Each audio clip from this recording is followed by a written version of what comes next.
Welcome back to NGTV Plays Age of Decadence, featuring myself, Spencer, co-host Matt. Last time we convinced a group of raiders to give back the hostage noble and to attack a mining post that was being controlled by, some other group of people that we don't like. And then we went to the mining post after all was said and done, and we're able to use our lore to fix the smelting machine, so that's pretty cool. Now what are we doing? I'm gonna talk to Antidius real fast. Antidus. My lord, I'd like to pledge my services to you and your house. Well, you're about to leave, so maybe not. What's important? Nothing. Nothing. We still haven't gone and, cleared our name, have we? What do you want? Follow him. God, escort him. Ah, Master Matthews. You appear to be in favor lately. Your name is all I hear. If I recall correctly, you had some questions for me.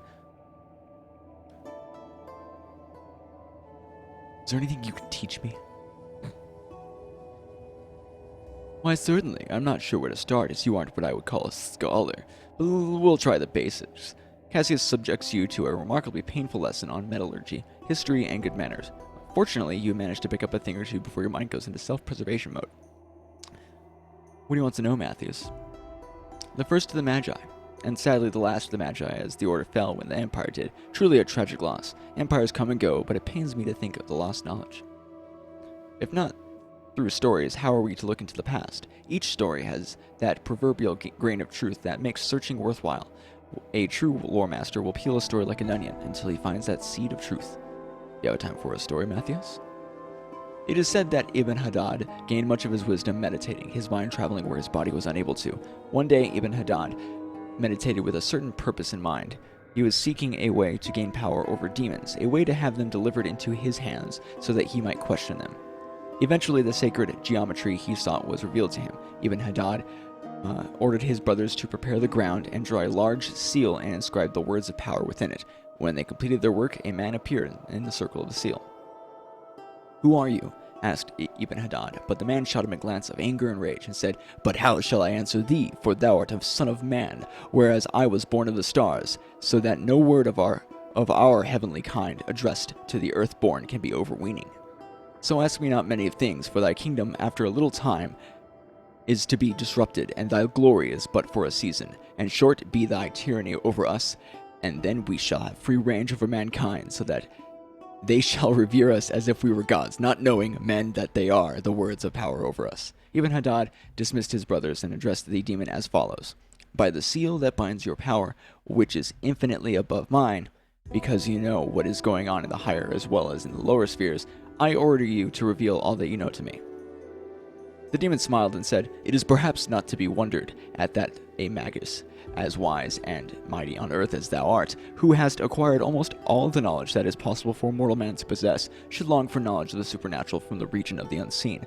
But I must advise thee to desist from this ambition. It will not be of any use or pleasure to thee." "No," insisted Ibn Haddad, "nothing will induce me to abstain from increasing my knowledge, for it is that, and not silver or gold, that I have set my heart upon." "If my advice is to no purpose," said the demon, "I will proceed to open for thee the hidden secrets, but it will be necessary to release me from the chain thou hast put round me when I was made captive." Ibn Haddad did as suggested, and removed the invisible chains binding the demon. Scarcely had he done so when a thunderclap passed through the air, which made the whole place vibrate.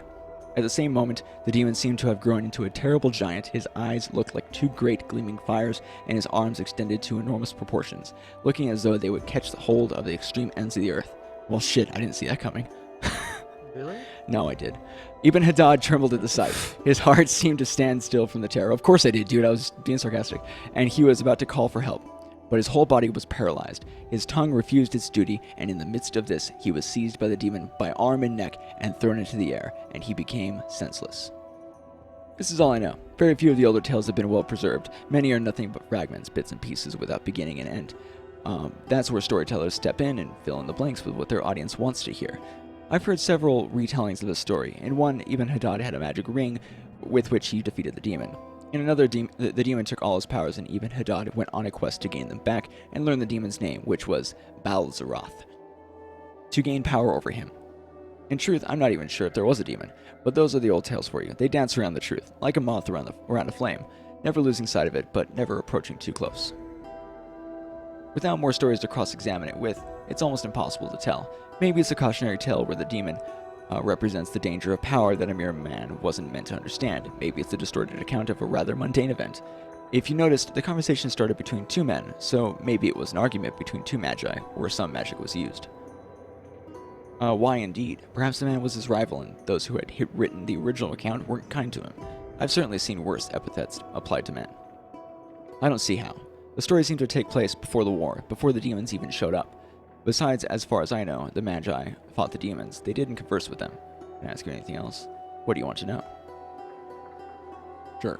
Actually, I wrote a tractate on the Cantora's allies 12 years ago when Lord Mirror was looking for a new lore master. The allies, as you call them, had a number of different names, which reflects how little we know about them.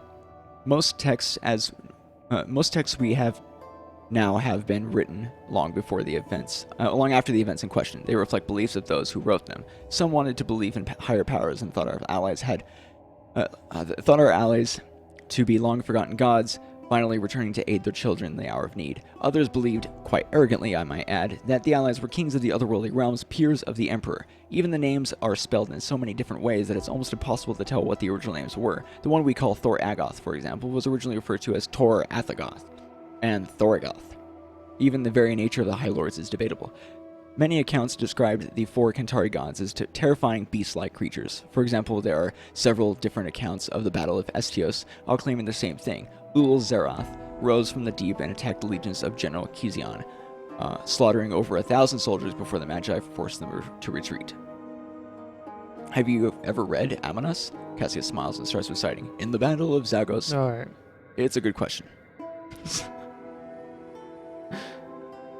That's a lot of lore. What's my crafting at now? Put it up too. Jesus Christ. Damn!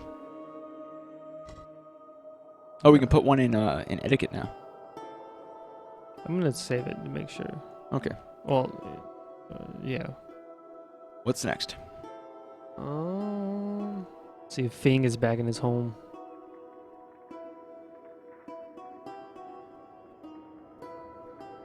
He's not. Where could he be? R2, 3PO. Where could they be? Looks through the window. Yeah. Let's see if something interesting is going on inside that house. This window sure looks tempting. The blacksmith is busy hammering away at his anvil, presenting you with an opportunity to conduct a surprise inspection of his valuables.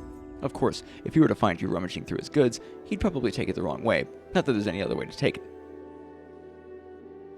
Look through this window. So, is it saying that he's busy and you could come go through and, like, steal shit? Yeah. Interesting. But I don't want to do that. Always a pleasure to see a repeat customer, Matthias. I hope you'll find something to your liking. Hey, schematics for crafting. What do you need? Pick whatever you like. We can do most of these. Oh, well. Yeah. Hey. Like light metal? Shoot heavy metal. Oh, I guess light metal. Oh, yeah, because we're not going to be fighters. Ah, there you go. Anything else? What do you have here? Fool's gold. I think I'm going to sell this. You sure? We don't need it. It sucks compared to what we have. Yeah, but it has a 0 sneak penalty. What we have is 2 sneak penalties. It's a sneakier outfit, but it does have less DR by about 3, so we would take more damage. Well, I don't know. What? Oh, I was debating over what we should get rid of or not. To myself. Leather Ordu armor, sure. What is that? Lower Lore Master's garments. Yeah. Yeah, I guess we'll sell those too. And the dagger. Okay. Oh yeah, we don't need this shit. Okay, what do they got here? Hey, a bard missile.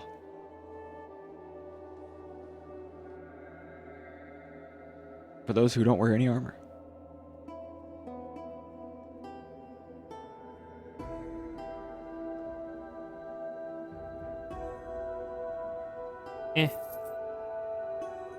Doesn't really have anything that I want. Yeah. What are our quests?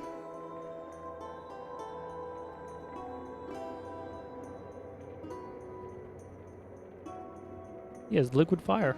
We also have liquid fire. No, we don't. We should. We were given some, remember?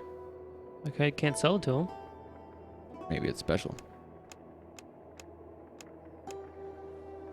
I don't know, it's weird. We were supposed to have been, you know? What's his face? Yeah, this guy doesn't have anything here.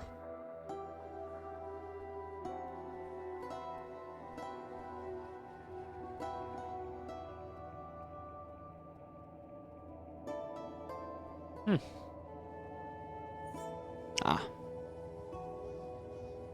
Fang mentioned that Einar, his former master, had discovered a safe way into the abyss. His name is supposed to be some kind of key. Find out what it opens. Oh, yes. Where's the abyss? Dude, we don't have the abyss. It's not a place you can go to. Oh, then how do we find that out? These are our areas. We got the moon, and we got a forest. Is that like a ship in the crack right there, or is that a cliffside? What's that like right at the base of the cliff?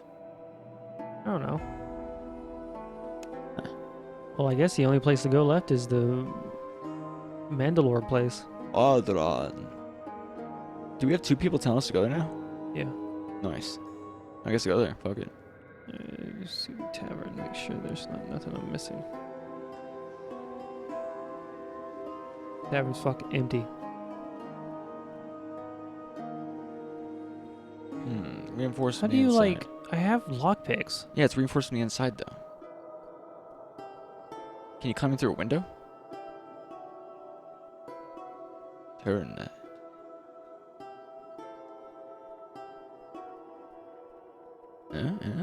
Is there a back door? Is there a back door? Oh, yeah. Can you angle it? Okay, no, there's nothing there. Okay. I wonder if you joined the if you somehow like did other stuff and joined this guild, if you could have had access to that, you know? Like if it's some like thieves guild thing, you know? Yeah, maybe. I don't know. Oh, interesting.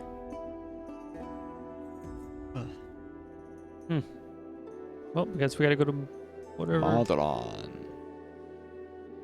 Deep turn? Oh no. Okay, taking the demise of the Imperial Guards at the hands of the boatmen as a good omen, Lord Antidus steps up the recruitment efforts of House Daratan.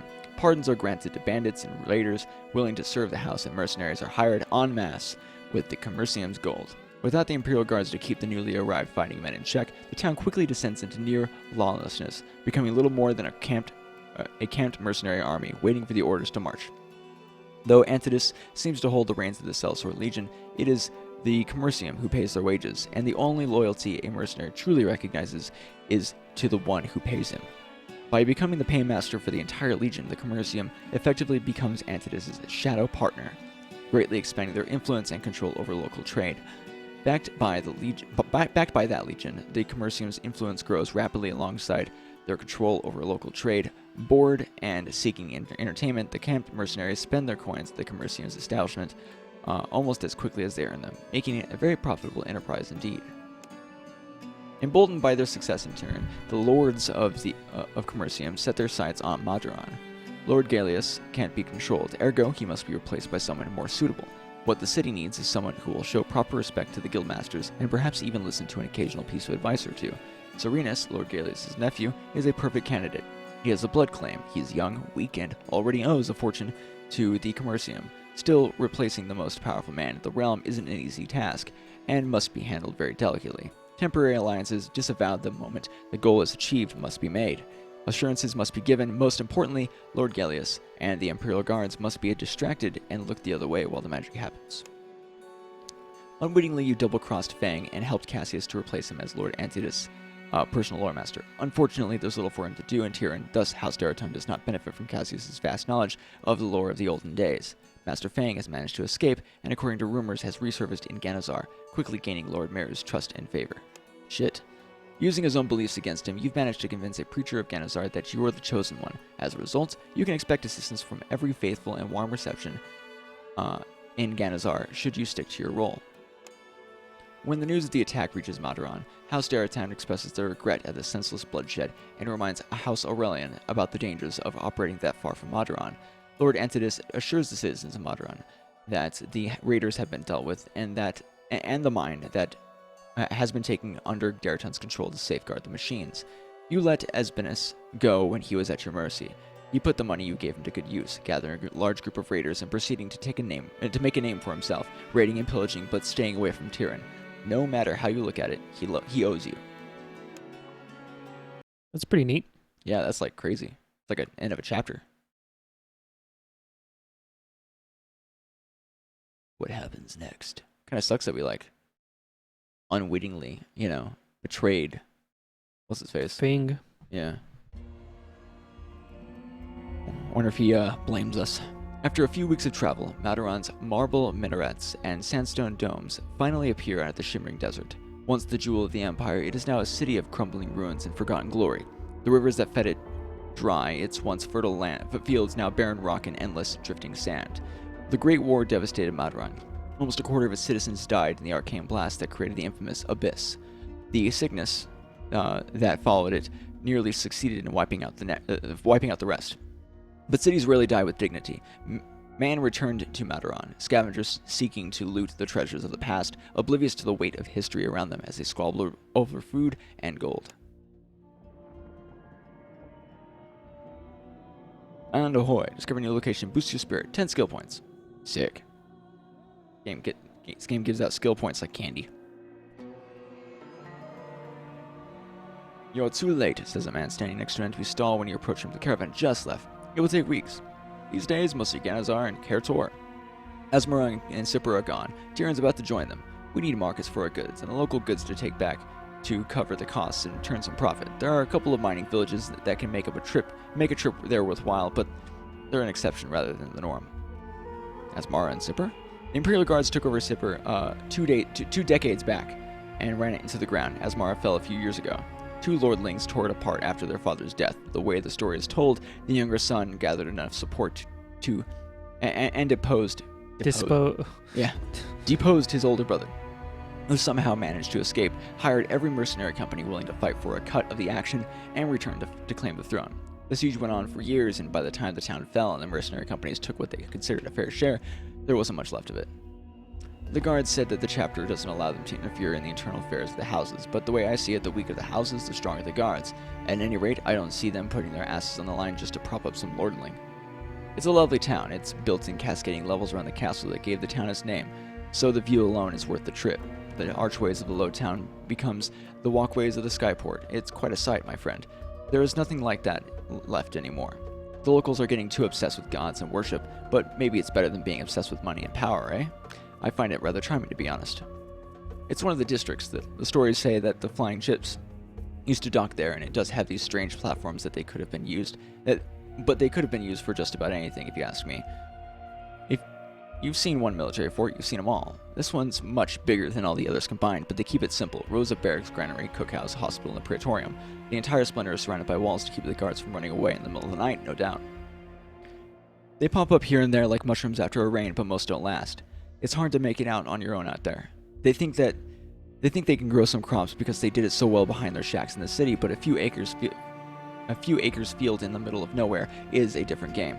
First, it takes more water for once, and water is fickle these days. The one year you have enough to cover the 3 fields, the next barely enough for 1. Second, there are a lot of birds and animals to watch for and guard your harvest against. Third, the rot. Once it starts spreading, you're as good as done. My uncle was a farmer, always talking about the rot.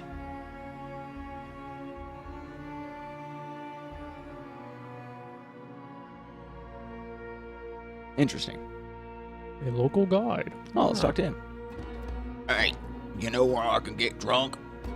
10 Imperials, yells a man, standing in the middle of the street. For only 10 Imperials, you'll get a tour of our glorious city and have all your questions answered. Excellent choice, says the man in a page's excellent choice, as if being pleasantly surprised by an out-of-towner's acumen. Rule number 1, stay away from the slums. If the city were a hill, then the slums would be at the very bottom of it, the final destination of all the shit that slowly flows downhill from one district to another. The guards stay away from the slums, and so should you, if you have any common sense. The only law there is the Thieves Guild, and it's a very simple law. If you're one of them, nobody fucks with you. If you aren't, you are on your own, which usually means good as dead. We have 5 districts, but you should limit your stay to the trade and arena districts. Trust me, you have no business in the other 3, but since you paid me, I'm going to cover them in my tour to give you a proper perspective. At the top of the pyramid is the Palace District, named after, you guessed it, the palace, and that's where the noble-born live. If they have the money to afford it, it's nice, clean, and crawling with guards. You steal a person in the arena district, and all you're going to get for your trouble is a beating. You even look at a purse in the Palace District, and the guards will chop off your arm before you can even blink. Just to be safe, don't say I didn't warn you. Life isn't a picnic even when you have 2 hands, but if you're down to 1, it becomes downright unbearable. Then you have the Trade District, home to the Merchants Guild, which pays a fortune in levies and keeps the district on the upper end of the scale. You see that golden dome in the distance? That's the Commercium. Which is kind of fitting. Maadoran used to be known as the City of 3 Temples a long, long time ago. The Commercium bought one, the Thieves took another, and the Abyss claimed the third. So now we're the City of 2 Temples, one houses the Merchants Guild, the other the Thieves Guild. What can I tell you? It's the sign of the times. The Trade District is for tradesmen, moneylenders, and impoverished nobles. If you're doing well, that's where you settle and consider yourself lucky. The Arena District, the man gestures around him, is all about entertainment. We have the arena, of course, taverns, whorehouses, nothing fancy, mind you. If you want a real courtesan, you go to the Trade District. If you aren't picky and don't want to spend more than a few coins, you'll find plenty of local talent right here. The Imperial Guards barracks are here as well. They don't get involved in the local affairs, of course, but they do try to keep their house clean and keep the slums from growing any bigger. The Abyss, an old wound that still won't heal. The bastards hit us pretty hard during the big old war, so now we have a miles-long crater filled with fog and ruins where 2 districts used to be. Keep in mind that the fog is still as deadly as the day it appeared, so if you're thinking of going in, don't count on coming out. Sure they can, agrees the man, but if they do that, where would all the dregs go? It's a harsh world, my friends. Some people don't have what it takes to make it. I'd rather they keep to one place than wander around aimlessly. Lord Gallius of House Aurelian. The best lord you could possibly wish for, bar none. He leaves us alone, he keeps the levies a reasonable like, and doesn't get any bright ideas like Meru. What's not to like? Besides, he has too many of his own problems to worry about anything else. The Palace District is a nest of vipers, you see. When the Empire fell, most nobles fled to Maadoran. Nobody wanted to go to 2-bit towns like Tirana Sipper. Ganazar? It was not for everyone, even before Meru went mad. So as I was saying, most nobles fled to Maadoran, and by most, I mean several houses with their guards and retainers. Oh, it was bloody. House Aurelian, one of the late arrivals, managed to come out on top, which means that many families ended up at the bottom. Still living comfortably, mind you, but that's comfort for you or me is... Well, but what's comfort for you or me is utter humiliation for the likes of them. Do they have names? Domitius Ulpius. Domitius. It rings a bell, but for the life of me, I can't remember. I think I saw him around here a few times. So maybe he lives there. Then again, maybe he lives here. Then again, maybe he just comes for the entertainment. They say that Master Erebus is as good as they come, but he lives in the palace, so I doubt you'll get a chance to see him. If you're desperate, try Abukar the Mad. You can find him in his observatory in the Trade District. He's not altogether there.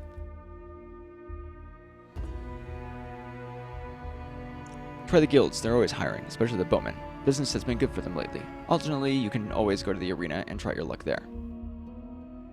We would not survive a match in the arena. That's true. Alright guys, thank you so much for watching. If you enjoyed this episode, hit the like button. If you want to see some more, subscribe. We'll see you guys next time. Peace.